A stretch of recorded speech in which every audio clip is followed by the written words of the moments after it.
Guillaume Tondelier nous a rejoint sur le plateau du Déj Info. On a regardé ici cette conférence de presse et on s'est demandé pourquoi ce serait différent de la NUPES cette fois-ci. Bah déjà, excusez-moi, mais quand j'arrive et que je vois cette photo, je suis très émue parce que je la découvre. On vient de l'apprendre. Ça semblait impensable il y a encore quelques jours. Et en fait, je suis hyper émue parce que ça fait plus d'1 an que je raconte que nous allons faire les européennes séparées mais pas opposées, que je passe beaucoup de temps à discuter avec les uns et les autres, évidemment à l'ombre, c'était la campagne des européennes, mais mon travail de chef de parti était de maintenir des relations avec chacune et chacun de nos partenaires politiques, même parfois des partenaires qui avaient du mal à se parler entre eux, mais voilà, c'est peut-être mon tempérament aussi. Donc là, cette fois-ci, ça va durer. Et si vous voulez, j'étais tellement fière de voir que 24 heures après cette annonce folle d'Emmanuel Macron de dissolution, on était tous réunis dans le local des Verts, avec Fabien Roussel, avec Olivier Faure, avec Manuel Bompard, pour 4 jours, et je dois le dire aussi 4 nuits, de travail avec une grande détermination, un grand sens de la responsabilité.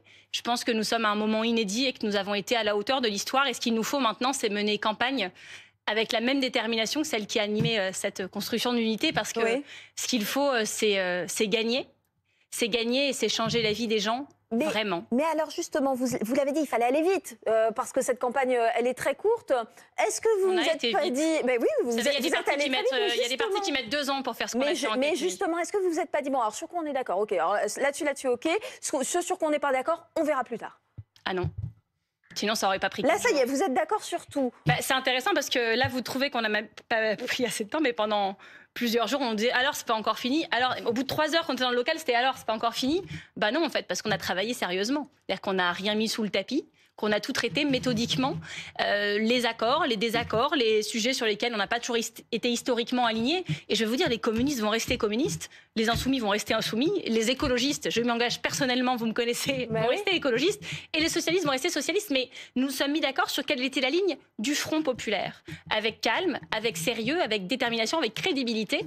Et je sais, parce que j'ai vu comment nous avons travaillé pendant 4 jours et quelle était l'attitude des uns et des autres, que nous allons nous y tenir. Donc la ligne du Front populaire est claire sur tous les sujets. Mais je parle à l'écologiste que vous êtes. Le nucléaire, par exemple, trop clivant, on laisse de côté. Puisque vous me parlez en tant qu'écologiste, je vais vous répondre en tant qu'écologiste. La première chose, c'est que j'ai beaucoup de messages depuis hier d'écologistes qui se battent parfois depuis plus de 40 ans. C'est pas mon cas parce que j'étais pas née, mais qui se battent depuis 40-50 ans sur des sujets qu'ils voient aboutir là dans ce programme. Quand ils lisent dans le programme que l'on va mettre fin aux grands projets autoroutiers inutiles, parce que évidemment que les Français ont besoin de routes et de voitures, mais on a le record d'Europe de kilomètres de route. Sachez que par Français, il y a plus de mètres carrés de route par habitant que de surface dans nos logements. On a 120 mètres carrés de route par habitant, c'est le plus haut taux d'Europe. Donc on n'a pas besoin de plus d'autoroutes. C'est pas vrai. On a besoin de plus de routes, de les entretenir mieux, qu'elles soient accessibles à tout le monde, mais pas plus de routes. Et quand je vois, qu'on se met tous d'accord, excusez-moi, c'est quand même émouvant. Qu'on se met tous d'accord pour faire un moratoire sur les grands projets autoroutiers, pas juste la 69, tous. Et que c'est signé par tout le monde et pas, j'ai mis personne au dos du mur. Tout le monde était d'accord. Et ben, je peux vous dire, pour plein d'écologistes, c'est hyper émouvant. Pour les méga-bassines, le moratoire sur les méga-bassines, le retour du plan éco-phyto appliqué fermement, pas contre les agriculteurs qu'on va aider, mais pour nos santé. Donc ça, c'est super. Sur le nucléaire, les écologistes vont rester écologistes. Les communistes vont rester communistes. Et les socialistes vont rester socialistes. Sauf que on s'est mis d'accord sur un programme de gouvernement pour 100 jours. On ouvre et après vous vous séparez. Laissez-moi terminer, vous êtes très stressé par le sujet, mais moi, vous voyez, je suis très calme, je sais où je vais. On ouvre et on ne ferme pas de centrale nucléaire, ni en 100 jours, ni en 2 ans. Donc ce sujet, on le laisse sous le tapis. Ni en 100 jours, ni en 2 ans. Les communistes étaient d'accord avec ça? Oui. D'accord. Parce que l'argent qu'on ne va pas mettre dans ces EPR, qui sont une faillite financière, un fiasco, ça coûte hyper cher, et cet argent, il peut être mis ailleurs. Cet argent, on va le mettre ailleurs. Parce que quand on construit des éoliennes, c'est moins cher et que c'est plus rapide. Et donc, c'est meilleur pour les finances publiques, c'est meilleur pour résoudre plus vite la crise énergétique, et c'est meilleur pour résoudre plus vite notre crise climatique et remplir plus vite les accords de Paris. C'est ça qu'on va faire. Donc la vision du nouveau Front populaire à 100 jours. C'est aussi, parce qu'on va les citer, beaucoup de mesures économiques. L'augmentation du SMIC à 1 600 € net, le rétablissement économique et social de l'ISF, l'indexation des salaires sur l'inflation. Écoutez ce que disait Gabriel Attal sur les mesures économiques. On voit bien qu'un programme comme celui-ci, ça se compte en centaines de milliards d'euros de dépenses supplémentaires. Et je pense que les Français, ils savent que quand vous avez ces propositions qui sont faites pendant des campagnes, bien souvent, il y a le petit astérisque en bas de page qu'on ne voit pas toujours, qui n'est pas toujours présent sur la page, augmentation d'impôts. Voilà. Moi, je pense qu'un programme comme celui-ci, ça serait une très très très mauvaise nouvelle pour la France qui travaille, qui verrait à nouveau ses impôts augmenter parce qu'il n'y a pas d'autre moyen de le financer. Et je le dis, pour le programme du Rassemblement national, c'est exactement la même chose. Qu'est-ce que vous lui répondez? Franchement, je ne vais pas prendre de leçons de morale de M. Attal sur la France qui travaille, parce qu'on a travaillé bien plus pour lui en 4 jours pour la justice dans ce pays que lui depuis qu'il fait de la politique. Mais comment vous Parce qu'il faut qu'il assume son bilan. Il y a 9 millions de pauvres dans ce pays. Il y en a plus chaque jour et ils sont de plus en plus pauvres. Il faut qu'il assume son bilan. Parce qu'il y a aussi des millionnaires en France et c'est tant mieux pour eux. Il y en a 828 000. Il n'y en a jamais eu autant. Et ils sont individuellement de plus en plus riches. Ce gouvernement, c'est le gouvernement du Robin des Bois à l'envers. Ils ont pris beaucoup aux pauvres. 5 € de moins par appel par mois, la réforme des retraites, la réforme de l'assurance chômage, les prix de l'énergie qui ont augmenté sans les en protéger. Et par contre, il y en a qui n'ont jamais pris, c'était les plus riches. Sur les super profits, ils ont toujours refusé de taxer. Alors que ce n'est même pas des gens qui gagnent de l'argent pour leur mérite ou pour leur travail, mais parce qu'il y a des crises en Ukraine, de l'énergie, la crise sanitaire, et qu'ils en profitent. Ils ont refusé de taxer les dividendes. Combien ça coûte ce programme? Je l'ai lu avec attention, on le regardait avec Pierre. Combien ça coûte? Mais comment vous le financez? Ce travail a été mené. Non mais écoutez, on va se parler sérieusement. Oui, on va devoir gouverner ce pays. On l'a fait en 4 jours, ce que les Français font en 2 ans. Mais on n'a pas tout découvert. Ces mesures, elles sont issues parfois de propositions de loi que nos députés ensemble ont déjà portées et même parfois fait adopter envers et contre tous. Et donc, ce chiffrage, on va pas... Vous n'avez pas chiffré votre programme? Si, nous avons chiffré, mais nous n'allons pas vous sortir. Nous nous sommes mis d'accord hier soir. Nos équipes, que je remercie, mais du fond du cœur, parce que je sais qu'ils y ont passé la nuit, ont mis en forme, en page ce document pour qu'il soit prêt ce matin. Mais ça ne contient pas tout ce qu'on s'est dit. Ça ne contient pas tout ce qu'on va faire. Ça ne contient pas les années de travail qu'on a de chiffrage de chaque mesure qui avait été proposée. Et dans les semaines qui viennent, votre programme? tout va bien se passer. Non, mais ne dis pas ça, ça va porter malchance à d'autres personnes. Oui, mais moi, on ne me dira pas que je suis sexiste. Ouais, bon. Ça peut être un sexisme à l'envers. Ça peut... Ouh là là, attention, n'allons pas sur ce domaine. Non, mais écoutez, les choses sont très simples. C'est un programme qui n'est pas chiffré. Je n'ai pas dit ça, c'est vous qui le dites et vous avez l'air d'avoir très envie de se le moi, je vous le dis parce que je vois depuis plusieurs jours ce qui se passe. Mon conjoint, qui est évidemment qui a vu que j'étais pas à la maison et qui savait pourquoi je restais là, était dans sa télé. Il me disait il y a beaucoup de sommes quand même sur les plateaux télé en ce moment. Quand on a réussi, il y avait un truc comme ça, genre personne s'y attendait. Et donc on l'a dit avant que vous veniez. Laissez-nous. Mais moi, en fait, ça fait 1 an que je le dis. En plus, et tout le monde rigole en disant ouais, d'accord. On vous croyait pas, c'est vrai. Et chaque jour, on va vous surprendre. En bien. Vous allez voir. Et donc, sur le financement, les choses sont très simples. Alors. Moi, ça m'intéresse de savoir comment on finance et surtout comment on met en œuvre. C'est pas juste des tableaux avec des chiffres qui m'intéressent, c'est comment on fait concrètement. Il se trouve que dans mon parti politique, on ne cumule pas les fonctions de chef de parti et de parlementaire. Donc je ne serai pas candidate titulaire à des législatives, ni chez moi à Hénin-Beaumont, j'ai proposé d'être suppléante, ni ailleurs, parce que ma vocation en tant que chef de parti écologiste est de rester chef de parti écologiste à mon poste. Et donc pendant 3 semaines, outre que je vais aller aider beaucoup de copains sur les territoires, de copains écologistes, insoumis, communistes et socialistes, je ne vais pas être comme d'autres collègues hyper occupés tout le temps à faire campagne pour ma circo et pour ma réélection. Et donc moi je vais aller voir les grands patrons. Je vais aller voir les associations, je vais aller voir les syndicats, la société civile, pour travailler avec eux la mise en œuvre concrète de ça. Mais c'est des mesures d'ailleurs qu'ils nous avaient envoyées.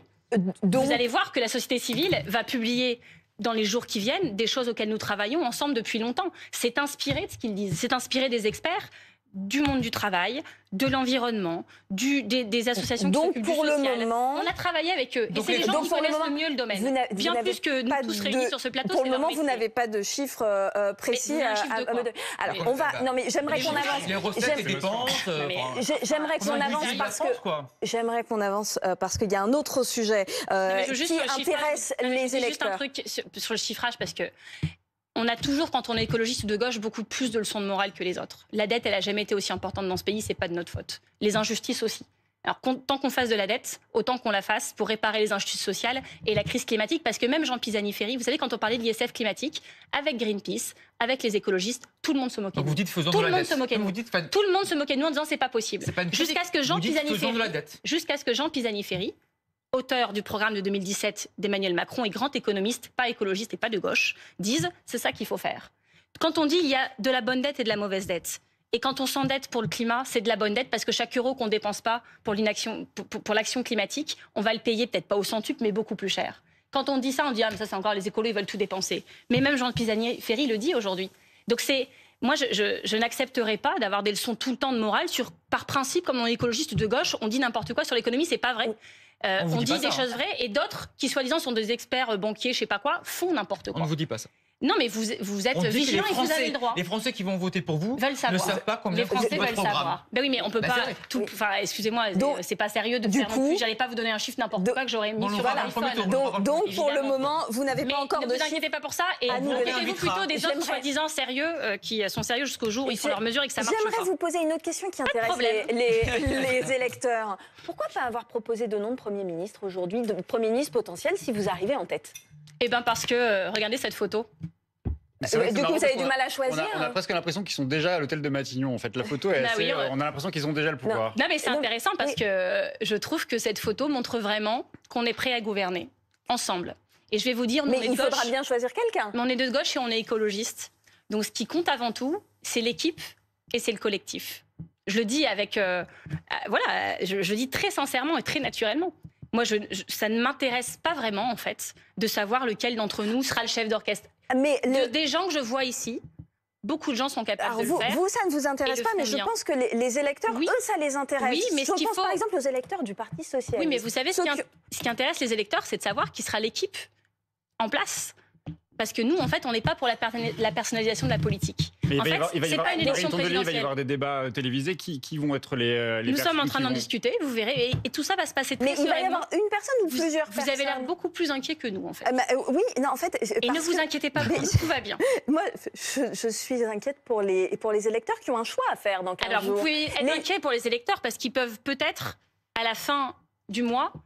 Enfin, disons le 7 juillet, vivre dans un pays gouverné par l'extrême droite. Donc vous pouvez être très inquiet par les électeurs. C'est ça qui les inquiète. J'ai entendu des élus de gauche dire on verra les résultats et le parti qui aura le plus de députés pourra donner un nom de Premier ministre. On travaillera ensemble. Mais je pense qu'on fera exactement comme on a fait depuis 4 jours. C'est qu'on prendra les décisions ensemble et on prendra les meilleures à chaque fois parce qu'on le fera ensemble et avec méthode. Et que ça, moi, il y a une chose que je ferai jamais. Je viendrai pas sur un plateau télé dire tiens, j'ai une idée de Premier ministre, je la donne. Je suis pas présidente de la République. C'est le président de la République qui choisit le Premier ministre. Et c'est comme ça que ça marche. Moi, je suis pas présidente de la République. Vous cherchez quoi comme genre de profil? Qui aurait le profil? Eh ben, de ce que j'ai vu depuis 4 jours, beaucoup de monde. Vous? Parce que le sujet, mais c'est pas moi le sujet. Je viens de vous dire que le sujet, c'était pas les personnes. Ce qui compte, c'est l'équipe. C'est que chacun soit à sa place. C'est ce collectif qu'on forme. C'est la manière et la méthode qu'on appliquera pour que ce soit toujours comme ça. Unitaire, collégial, consensuel. Et c'est ce qu'on a fait depuis 4 jours et c'est ce qu'on va continuer à faire. À partir du moment où ces conditions-là sont remplies, en fait, le Premier ministre, c'est le chef d'orchestre, c'est l'incarnation, mais la ligne est fixée, la méthode est fixée, et quelque part, ça peut être l'un ou l'autre. Ce sera la même politique qui sera menée. J'ai entendu le patron du PS et Raphaël Glucksmann dire on verra comme vous, on verra plus tard. En revanche, c'est sûr, ce ne sera pas Jean-Luc Mélenchon. Jean-Luc Mélenchon dit lui-même je ne vais pas me l'éliminer, mais je ne vais pas m'imposer non plus. Ben vous voyez, est-ce que vous dites vous aussi? Vous voyez qu'ils sont déjà d'accord. Est-ce que vous dites vous aussi? Ils disent ce ne sera pas Jean-Luc Mélenchon et Jean-Luc Mélenchon dit je ne vais pas m'imposer. C'est déjà un point d'accord. Ce ne sera pas Jean-Luc Mélenchon. Mais moi je ne fais doucas sur personne. D'accord. Et je vous ai donné la méthode pour faire. Mais je vous indique que les socialistes ont dit qu'ils ne voulaient pas que ce soit Jean-Luc Mélenchon. Oui. Je ne pense pas qu'il fallait le dire comme ça. Mais Jean-Luc Mélenchon dit lui-même je ne vais pas m'imposer. Tout ça est en train de converger, comme sur tous les points programmatiques, comme sur l'accord électoral. Donc je ne serai pas lui. Bah c'est vous qui le dites, on verra. Bah, j'écoutais ce que vous dites. Mais il y a beaucoup de possibilités, encore une fois, et j'en vois beaucoup sur cette photo de très crédible. Une femme, vous dites? Moi, j'adore quand il y a des femmes partout, donc ça ne me demandez pas. J'avais déjà proposé que la candidate unique de la gauche pour 2027 soit une femme. Donc vous dites il faut qu'on propose une femme? Je pense qu'il faut plus de femmes en politique de manière générale.